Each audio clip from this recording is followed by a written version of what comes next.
What's up naman sa inyo mga boss? So today mag-unboxing tayo ng intercom. So very budgetable intercom to mga boss.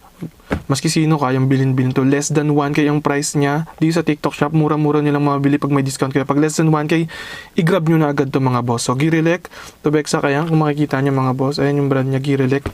C2 ang model na ito. So unboxing tayo, diretso mabilisan. Unboxing.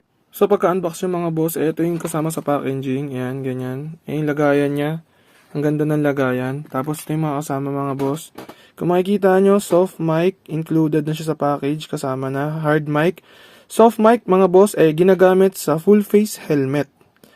Etong ginagamit, tong hard mic, kaya meron siyang ganyan, para napoposition mo yung mic sa bunganga mo ng mga boss. Ginagamit to sa half face or modular type of helmet.